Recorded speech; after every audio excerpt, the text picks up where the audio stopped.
అందరికీ ప్రైజ్లా.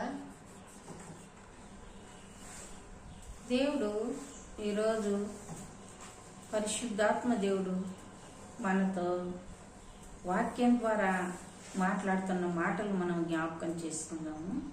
యెహోషువ రాసిన యెహోషువ గ్రంథము యెహోషువ 10వ అధ్యాయము 12వ వచనం. యెహోషువ గ్రంథం 10వ అధ్యాయము 11వ వచనం. యెహోవా ఇశ్రాయేలు ఎదుట అమోరీయులను అప్పగించిన దినము ఇశ్రాయేలు వినుచుండగా యెహోషువ యెహోవాకు ప్రార్థన చేసెను. సూర్యుడు నీవు ఆగిపోము, గిల్గాలోనే నిలువుము. చంద్రుడు నీవు ఆయలోయలోనే నిలువుము. జనులు తమ శత్రువుల మీద పగ తీర్చుకున్న వరకు చంద్రుడు నిలిచెను, సూర్యుడు నిలిచెను, చంద్రుడు ఆగెను అను మాట ఆషేరు గ్రంథంలో రాయబడి ఉన్నది. అయితే ఇక్కడ యెహోషువ అక్కడ ఇశ్రాయేలు ప్రజలు అమోరీయుల మీద యుద్ధము చేస్తున్నారు. అయితే చేస్తున్నప్పుడు అక్కడ కొంత ఇశ్రాయేలు ప్రజలు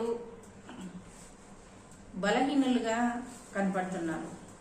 అయితే ఆ యుద్ధ సమయంలో వారికి సమయము సరిపోలేదు అని వర్తమానము యెహోషువ దగ్గరికి పంపించారు. అయ్యా ఇట్లా ఉంది అని చెప్తే యెహోషువ దేవుని సన్నిధిలో ప్రార్థన చేస్తున్నాడండి. ఎలాంటి ప్రార్థన అంట? అక్కడ ఏమంటున్నాడు? యెహోవా ఇశ్రాయేలు ఎదుట అమోరీయులను అప్పగించిన దినమున ఇశ్రాయేలు వినుచుండగా యెహోషువ యెహోవాకు ప్రార్థన చేశాను. సూర్యుడా నీవు గిల్గాలోనే నిలువుము, చంద్రుడా నీవు ఆయలోయలోనే నిలువుము. చూడండి, ఇశ్రాయేలు ప్రజలు యుద్ధం కొరకు యెహోషువ ప్రార్థన చేస్తున్నాడంట. ఎలాంటి ప్రార్థన మనం ఎప్పుడైనా విన్నామా కదా? అందుకే అంటాడు, అటువంటి దినము అంతకంటే ముందు దాని తర్వాత కూడా రాలేదంట. సూర్యుని ఆపగలగంత శక్తి బలమైన ప్రార్థన ఎవరు చేసినారంటే యెహోషువ చేసినాడు. అందుకే సమస్తం మీకు సాధ్యము, మీకు అసాధ్యమైనది ఈ భూమిపైన ఏది కూడా లేదు. అయితే మీ విశ్వాసము పరిపూర్ణముగా ఉండాలి. విశ్వాసం దేనికి పోల్చినాడు? ఆవగింజకు పోల్చినాడు. ఆవగింజంత విశ్వాసం మీలో పరిపూర్ణమైన విశ్వాసం ఉంటే ఏ పనైనా మీరు సాధించగలరు.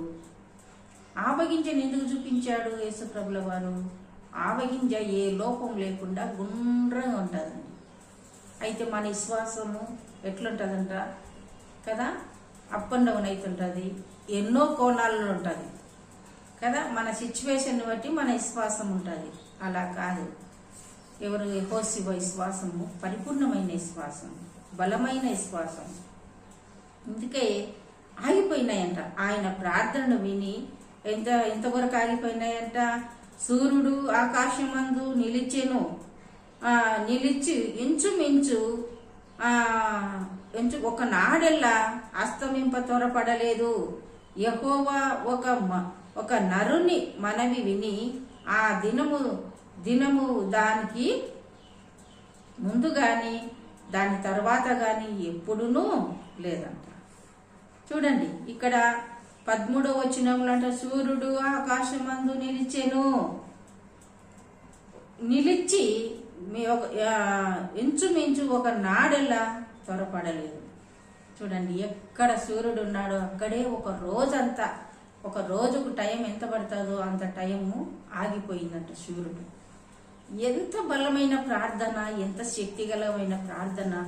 అయితే ప్రార్థన తను ఏం చేసినాడంట? అదే మనవి దేవుడు అంగీకరించినాడు.